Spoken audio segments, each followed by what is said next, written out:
So hello everyone, welcome to Filmopedia. इस video में मैं बात करने वाला हूँ व्हाट इफ के एपिसोड नंबर 3 के बारे में। तो व्हाट इफ का एपिसोड नंबर 3 एक मर्डर मिस्ट्री एपिसोड था, जिस एपिसोड पे हम फोकस करते हैं निक फ्यूरी के ऊपर और एवेंजर्स इनिशिएटिव के ऊपर। इस एपिसोड में हमें दिखाया जाता है कि कैसे जब निक फ्यूरी ट्राई कर रहे होते हैं एवेंजर्स की टीम बनाने के लिए, तब कोई है जो एवेंजर्स के हर एक मेंबर को चुन चुन के मार रहा है। इस एपिसोड में हम देखते हैं कि कोई मिस्टीरियस विलन सबसे पहले टोनी स्टार्क को मार डालता है, उसके बाद वो हॉकाई को, थॉर को, हल्क को, इसके अलावा ब्लैक विडो को भी मार डालता है। अभी मिस्टीरियस विलन कौन था जो कि हर एक एवेंजर को मार रहा है, इस चीज को पता लगाने की जिम्मेदारी निक फ्यूरी के ऊपर थी, जिसमें उसकी हेल्प ब्लैक विडो भी करती है। सबसे पहला एवेंजर जो मरता है वो था टोनी स्टार्क, और टोनी स्टार्क को मारने का इल्जाम ब्लैक विडो पर लग जाता है। दूसरा एवेंजर थॉर मरता है, जो कि काफी अजीब तरीके से मरता है, सिर्फ एक एरो के कारण, और उसको मारने की जिम्मेदारी हॉकाई पे आती है। जब हॉकाई जेल में होता है तब हॉकाई को भी कोई मार डालता है। इसके बाद जब ब्लैक विडो ये पता लगाने जाती है कि आखिर इन लोगों को कौन मार रहा है, तब उसकी मुलाकात ब्रूस बैनर से होती है और डॉक्टर रॉस से होती है, और उस सीन में सरप्राइजिंगली हल्क भी मारा जाता है। दूसरी तरफ लोकी ने पूरे की पूरी एसगार्ड आर्मी के साथ अर्थ पे हमला कर दिया था, क्योंकि अर्थ के लोगों ने थॉर को मार डाला था।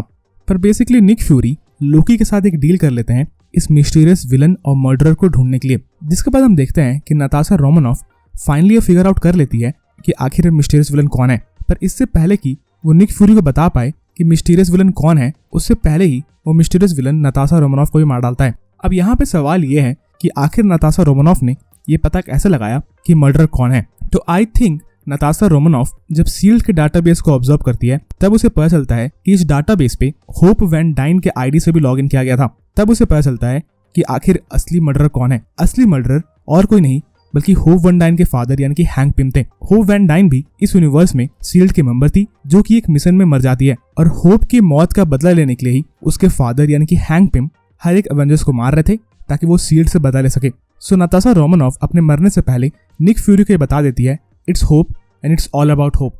तब निक फ्यूरी फिगर आउट कर लेते हैं कि हैंक पिम ही मर्डरर है, और hang Pym basically yellow jacket का यूज करके हर एक एवेंजर को मार रहे हैं, ताकि वो सील्ड से और निक फ्यूरी से बदला ले सके। तो एपिसोड के लास्ट में हमें दिखाया जाता है कि निक फ्यूरी फिगर आउट कर लेते हैं कि आखिर असली कातिल कौन है। इसके बाद येलो जैकेट पहना हुआ हैंक पिम निक फ्यूरी को मारने आता है, पर निक फ्यूरी लोकी की मदद से हैंक पिम को पकड़ लेते हैं और हैंक पिम को सील्ड की कस्टडी में डाल देते हैं। जिसके बाद एपिसोड के लास्ट में हम देखते हैं कि बेसिकली लोकी ने पूरे वर्ल्ड को कंट्रोल कर लिया है, क्योंकि कोई भी एवेंजर नहीं है लोकी को रोकने के लिए।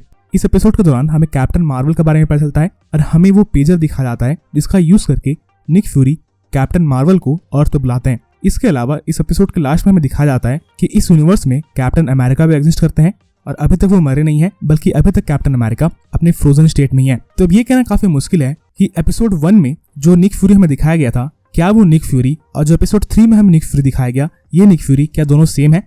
ये कहना काफी मुश्किल है। आई थिंक ये दोनों निक फ्यूरी सेम नहीं है, क्योंकि जो पहला एपिसोड था उस एपिसोड के यूनिवर्स में तो कैप्टन अमेरिका एग्जिस्ट करने ही नहीं चाहिए थे, पर एपिसोड 3 के यूनिवर्स में कैप्टन अमेरिका एग्जिस्ट करते हैं। इसका मतलब एपिसोड 1 का यूनिवर्स और एपिसोड 3 का यूनिवर्स टोटली डिफरेंट है। तो बेसिकली एपिसोड के लास्ट में हम देखते हैं कि लोकी ने पूरी दुनिया पे कब्जा कर लिया था, और अब लोकी को हराने की जिम्मेदारी कैप्टन मार्वल और कैप्टन अमेरिका के ऊपर है। सो व्हाट इफ का एपिसोड 3 एक काफी अच्छा एपिसोड था विद फुल ऑफ सरप्राइजेस। मुझे पर्सनली एपिसोड काफी पसंद आया। मुझे अभी भी लगता है कि व्हाट इफ का एपिसोड 2 एक ज्यादा अच्छा एपिसोड था, पर फिर भी एपिसोड 3 एपिसोड 1 से बेटर था। अब ये भी कहना मुश्किल है कि क्या इस यूनिवर्स को हम वापस से किसी और एपिसोड में देखेंगे या नहीं, क्योंकि व्हाट इफ के एपिसोड 4 में हम doctor strange versus evil doctor strange को देखने वाले हैं। तो अब ये देखना काफी इंटरेस्टिंग होगा कि क्या इस यूनिवर्स में हम वापस से विजिट करेंगे या नहीं। बाकी आप मुझे कमेंट्स में बताओ कि आपको ये एपिसोड कैसा लगा। इसके अलावा अगर आपको ये वीडियो पसंद आई तो वीडियो को लाइक करना ना भूले, और अगर आप मेरे चैनल पर नए थे तो चैनल को सब्सक्राइब करके बेल आइकन दबाना ना भूले, ताकि जब भी मैं ऐसे इंटरेस्टिंग वीडियोस बनाऊं तो आपको नोटिफिकेशन मिल सके। And as always thanks for watching.